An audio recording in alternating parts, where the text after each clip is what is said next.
Le renard et la grolle.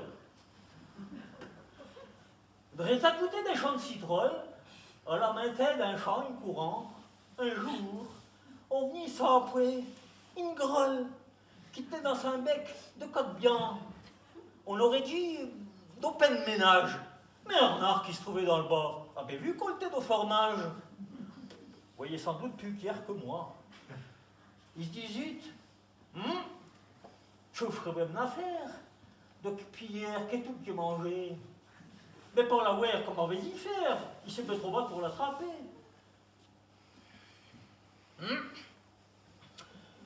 Bon, les grolles sont des bêtes qu'on a prives. Attends, il m'en va la fiater. Bonjour, madame la reine d'Ognas. Comme votre enquête me rend heureux. Crédez que vous êtes la plus belle race de tous les Asiatiques qui connaissent. Qu'est-ce que vous mettez sur vos pulls pour les faire terluser si bien?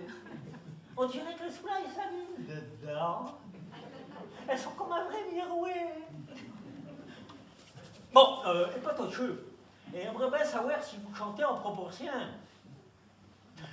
Si vous voyez le chantre de mon père, tâchez donc qu'il vous donne que le sein. Après tout, vous serez bien la première de toutes nos bêtes aux environs. La grolle était devenue si fière de s'entendre parler de pareille façon qu'elle se disait: il va lui faire un ouer qui chante aussi bien que Géraudin. À ces jaugeries, une gouleille qui firent entier les alentours si fort que les osias de la forêt, pop, petite bête, en frémiront pour. Mais, chope et fromage, comme une boule qu'elle était dans sa bec, si ça te ment. Bah, à mesure qu'elle vous ouvrit la goule, t'as mis dans une brassette sarment. Le renard, sans perdre une seule seconde, sa patte écarte les airaines, et puis, après l'avoir ramassée, lève le nez vers la pauvre grolle. Quoi aurait pris un air si penaud, si étonné, si bête, si drôle. Et puis, il fait un discours bien comme il faut. Il ne peut pas comprendre, ma pauvre bête.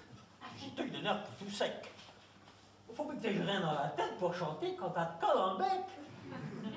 S'il était tenu par le langage, t'aurais dit avant, au thé qu'il faisait tes fromages. Assure, tu peux bien foutre le camp. Écoute plus jamais les fiateries. Une autre fois, quand il bête comme moi va fréquenter nos menteries, c'est je veux qu'elle veut quelque chose de toi. Là-dessus, la grolle prise n'en voulait, mais aussi pas sans se péter. On y faillit toute la vaisselle pour trouver le capot sans souper. Bah, sur un boiseau,